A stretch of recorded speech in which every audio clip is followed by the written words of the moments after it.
गरीब भिखारी ने करोड़पति से कहा, आपकी कार ठीक कर दूंगा। करोड़पति बोला, ठीक कर दी तो मेरी बेटी की शादी तुमसे कर दूंगा। फिर आगे जो हुआ, इंसानियत हिल गई। दूर हट भिखारी, औकात में रह, मेरी कार मत छूना। तुझे पता भी है ये कौन सी गाड़ी है? हाँ सर, ये रॉयस रॉल्स है और मैं आपकी गाड़ी ठीक कर सकता हूँ। तू मेरी गाड़ी ठीक करेगा? साले बड़े बड़े मैकेनिक इसे ठीक नहीं कर सके, तू करेगा। भरोसा करो साहब, मैं ठीक कर दूंगा। ठीक है, अगर तूने मेरी गाड़ी ठीक कर दी तो मैं अपनी बेटी की शादी तुझसे कर दूंगा, और अगर तुझसे गाड़ी ठीक नहीं हुई तो पूरी जिंदगी मेरी गुलामी करेगा। ठीक है, मुझे मंजूर है। मुंबई के मशहूर बिजनेसमैन और सिविल इंजीनियर राजेश मल्होत्रा अपनी luxury international car Mercedes Benz S class में बैठे एक जरूरी मीटिंग के लिए जा रहे थे। यह मीटिंग 50 करोड़ रुपए की डील की थी और देर हो जाने पर पूरा सौदा खत्म हो सकता था। साथ में उनके 2 बॉडीगार्ड भी थे। सब कुछ ठीक चल रहा था, लेकिन अचानक हाईवे के बीच में थक थक थक गाड़ी की आवाज बदल गई। फिर धुआं उठने लगा। राजेश ने घबराकर कहा, क्या हुआ? गाड़ी रोको। ड्राइवर ने गाड़ी साइड में रोकी। राजेश बाहर उतरे, बोनट खोला, अंदर से धुआं निकल रहा था। राजेश खुद मैकेनिकल नॉलेज रखते थे। उन्होंने सिविल इंजीनियरिंग की थी और गाड़ियों की अच्छी समझ थी। उन्होंने इंजन चेक किया, वायरिंग देखी, लेकिन कुछ समझ नहीं। तो ये क्या हो गया? मुझे तो कुछ समझ नहीं आ रहा। कोई ठीक नहीं कर पाया। राजेश ने बॉडीगार्ड को कहा, तुरंत किसी मैकेनिक को बुलाओ, जल्दी। बॉडीगार्ड ने पास के गैरेज में फोन किया। पहला मैकेनिक आया, गाड़ी देखी और हाथ खड़े कर दिए। ये तो इंटरनेशनल कार है, इसके पार्ट्स यहाँ नहीं मिलते, हम ठीक नहीं कर सकते। दूसरा मैकेनिक आया, साहब इसे कंपनी सर्विस सेंटर में ले जाना होगा, वो भी शहर से 40 किलोमीटर दूर है। साहब इसमें कोई इलेक्ट्रॉनिक फॉल्ट है, हमारे पास टूल्स नहीं है। राजेश का माथा ठनका। वक्त निकला जा रहा था, मीटिंग का समय करीब आ रहा था। उन्होंने गुस्से में कहा, कोई तो है जो इस गाड़ी को ठीक कर सके, लेकिन कोई तैयार नहीं था। सबकी हंसी तभी सड़क के किनारे से एक गरीब मैला कुचैला आदमी आया। फटे कपड़े, तेल से सने हाथ, चेहरे पर झुर्रियां। लोग उसे भिखारी समझते थे क्योंकि वो अक्सर सड़क पर ही रहता था। नाम था रमेश। रमेश ने धीरे से कहा, साहब मैं यह गाड़ी ठीक कर सकता हूँ। यह सुनते ही राजेश और उनके बॉडीगार्ड जोर जोर से हंसने लगे। आसपास खड़े लोग भी हंसने लगे। एक बॉडीगार्ड ने व्यंग्य से कहा, अरे भाई, बड़े बड़े मैकेनिक हार मान गए और तू कहां से आ गया? तू भिखारी है, गाड़ी क्या ठीक करेगा? दूसरे बॉडीगार्ड ने जोड़ा, साहब इसे छूने भी मत दो, कहीं इसने गाड़ी छू ली और खराब हो गई तो पूरा नुकसान हो जाएगा। राजेश ने भी घमंड से कहा, देखो भाई, ये मर्सिडीज है, कोई साइकिल नहीं। इसे ठीक करने के लिए एक्सपर्ट्स चाहिए, तुम जाओ यहाँ से। लेकिन रमेश ने हार नहीं मानी। उसने फिर कहा, मैं जानता हूँ ये इंटरनेशनल गाड़ी है, लेकिन मुझे इसे ठीक करना आता है, बस एक मौका दीजिए। राजेश को अब गुस्सा आ गया, लेकिन वक्त निकला जा रहा था और कोई और विकल्प नहीं था। राजेश ने ओवर कॉन्फिडेंस में तंज कसते हुए कहा, ठीक है, अगर तुमने ये गाड़ी ठीक कर दी तो मैं अपनी जवान बेटी की शादी तुमसे कर दूंगा। ये सुनकर सब फिर से जोर जोर से हंसने लगे। भीड़ में से किसी ने मजाक में कहा, वाह साहब, अब तो मजा आएगा, अमीर की बेटी और गरीब भिखारी की शादी। राजेश को यकीन था कि रमेश गाड़ी ठीक नहीं कर पाएगा, इसीलिए उन्होंने यह बात बेझिझक कह दी। रमेश ने शांति से कहा, ठीक है साहब, मैं गाड़ी ठीक कर देता हूँ। उसने अपना पुराना टूल बॉक्स खोला और काम शुरू कर दिया। रमेश ने बोनट पूरी तरह खोली, फिर एक एक करके इंजन के पार्ट्स चेक करने लगा। Spark plug, fuel injector, cooling system, wiring. आसपास खड़े लोग हंस रहे थे, लेकिन रमेश पूरी तरह फोकस था। करीब 20 मिनट बाद रमेश ने एक छोटा सा पार्ट निकाला, इंजन का एक सेंसर। साहब यही पार्ट खराब है, ये बहुत रेयर पार्ट है, सिर्फ इंटरनेशनल में मिलता है। राजेश ने कहा, तो अब क्या करोगे? पार्ट तो नहीं है ना? रमेश मुस्कुराया, साहब जुगाड़ आता है मुझे, मैं अभी आता हूं। वह भागकर पास के एक कबाड़ खाने में गया। वहां से एक पुरानी टूटी गाड़ी से एक मिलता जुलता पार्ट निकाला, उसे थोड़ा एडजस्ट किया और वापस आया। फिर उसने वो पार्ट गाड़ी में फिट किया, कुछ वायरिंग जोड़ी और कहा, साहब स्टार्ट करके देखिए। राजेश ने शक से गाड़ी स्टार्ट की। वूम, गाड़ी बिल्कुल परफेक्ट चलने लगी। राजेश के होश उड़ गए। बॉडीगार्ड हैरान रह गए। भीड़ में सन्नाटा छा गया। गाड़ी के चलने की आवाज सुनते ही पूरी भीड़ में हलचल मच गई। लोग एक दूसरे को देखने लगे। राजेश मल्होत्रा खुद हैरान थे। जो काम बड़े बड़े मैकेनिक नहीं कर पाए, वो एक्सीलरेटर दबाया। गाड़ी बिल्कुल स्मूथ चल रही थी, कोई आवाज नहीं, कोई दिक्कत नहीं। बॉडीगार्ड चुपचाप खड़े रह गए। जिन्होंने रमेश का मजाक उड़ाया था, अब उनके मुंह बंद थे। तभी भीड़ में से एक आदमी ने जोर से चिल्लाकर कहा, अरे वाह, अब तो साहब की बेटी की शादी इस गरीब से होगी। आपने खुद कहा था ना, अगर गाड़ी ठीक हो गई तो शादी कर देंगे। यह सुनते ही पूरी भीड़ हंसने लगी। लोग तालियां बजाने लगे। हाँ हाँ, साहब ने वादा किया था, अब तो बड़ी दावत मिलेगी। अमीर की बेटी और गरीब भिखारी की शादी, वाह। राजेश का चेहरा लाल हो गया। उन्हें अपनी गलती का एहसास हुआ। उन्होंने ओवर कॉन्फिडेंस में ऐसी बात कह दी थी जो अब उनकी इज्जत के लिए खतरा बन गई थी। भीड़ में से एक युवक ने यह पूरा दृश्य अपने मोबाइल में रिकॉर्ड कर लिया था। कैसे राजेश ने रमेश का मजाक उड़ाया, कैसे उन्होंने शादी का वादा किया और कैसे रमेश ने गाड़ी ठीक कर दी। उसने तुरंत वो वीडियो इंस्टाग्राम, फेसबुक और ट्विटर पर डाल दिया। कैप्शन था, करोड़पति ने गरीब से कहा गाड़ी ठीक करो तो बेटी से शादी कर दूंगा। गरीब ने ठीक कर दी, अब देखो क्या होता है। वीडियो तेजी से वायरल होने लगा। कुछ ही घंटों में लाखों व्यूज आ गए। लोग कमेंट करने लगे, वाह, अब तो साहब को वादा पूरा करना ही पड़ेगा। यही तो असली टेस्ट है, अमीर अपना वादा पूरा करेगा या नहीं। गरीब को कम मत समझो, उसने साबित कर दिया।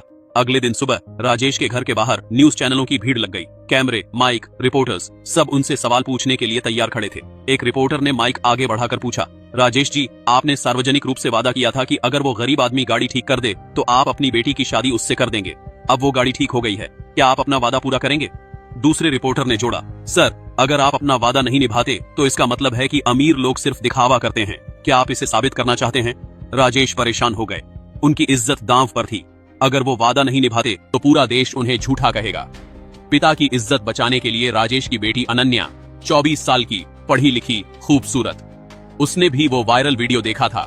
जब मीडिया का दबाव बढ़ने लगा तो अनन्या ने अपने पिता से बात की। पापा, आपने सबके सामने वादा किया था, अगर आप अब पीछे हटे तो हमारी फैमिली की इज्जत पे सवाल उठेगा। मुझे कोई दिक्कत नहीं है। राजेश ने हैरानी से पूछा, बेटा तू क्या कह रही है? तू उस गरीब से शादी कर लेगी?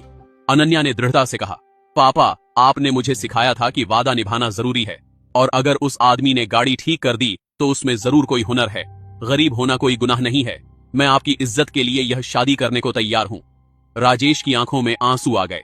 उन्हें अपनी बेटी पर गर्व हुआ, लेकिन साथ ही दिल भी टूट गया। अगले दिन राजेश ने मीडिया के सामने घोषणा की, मैं अपना वादा पूरा करूंगा। मेरी बेटी अनन्या की शादी रमेश से होगी। यह खबर सुनकर पूरे देश में सनसनी फैल गई। सोशल मीडिया पर ट्रेंडिंग होने लगा। #अमीर की बेटी भिखारी से कुछ लोग राजेश की तारीफ कर रहे थे। वाह, सच्चे इंसान हैं, वादा निभा रहे हैं। कुछ लोग तंज कस रहे थे, अरे मजबूरी है, मीडिया के दबाव में फंस गए। राजेश ने शादी की तैयारी शुरू कर दी। बड़ा हॉल बुक किया, मेहमानों को न्योता भेजा, लेकिन दिल से खुश नहीं थे। रमेश को भी बुलाया गया। उसे नए कपड़े दिए गए, साफ सुथरा किया गया, लेकिन रमेश के चेहरे पर कोई खुशी नहीं थी, बस एक अजीब सी शांति थी। शादी का दिन आ गया। बड़ा सा शादी हॉल, सैकड़ों मेहमान, मीडिया के कैमरे, सब तैयार था। अनन्या दुल्हन के कपड़ों में तैयार बैठी थी। उसके चेहरे पर हल्की मुस्कान थी, लेकिन आंखों में उदासी भी। रमेश दूल्हे के कपड़े पहन कर आया। अब वो भिखारी नहीं लग रहा था, साफ सुथरा, सभ्य। राजेश मंडप में बैठे थे, बेचैन।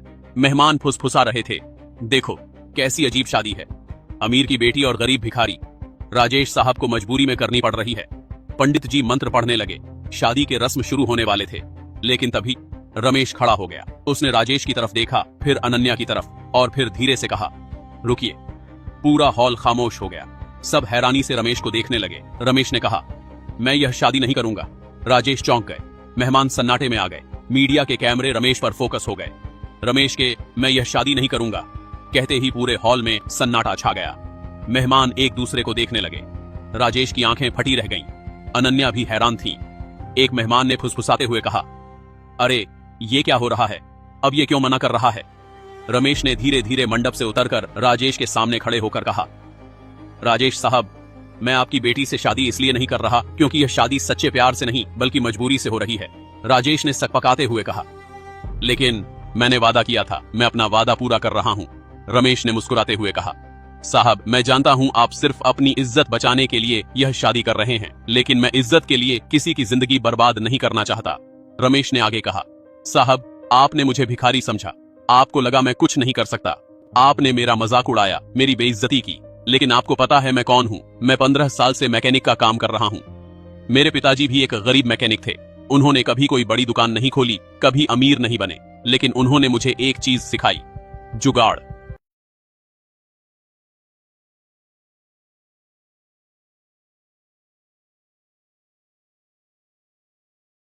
जब कोई पार्ट नहीं मिलता तो जुगाड़ करके काम निकालना। जब कोई मैकेनिक हार मान जाता तो मेरे पिताजी एक रास्ता निकाल लेते। मैंने उनसे यही सीखा।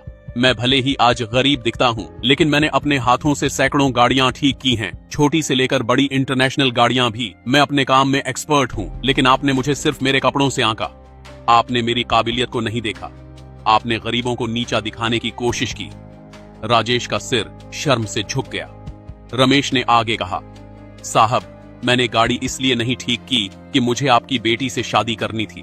मैंने इसलिए ठीक की ताकि आपको एहसास हो कि गरीब होना कमजोरी नहीं है। आपने अपनी बेटी से शादी का वादा तंज में किया था क्योंकि आपको लगा मैं कभी गाड़ी ठीक नहीं कर पाऊंगा।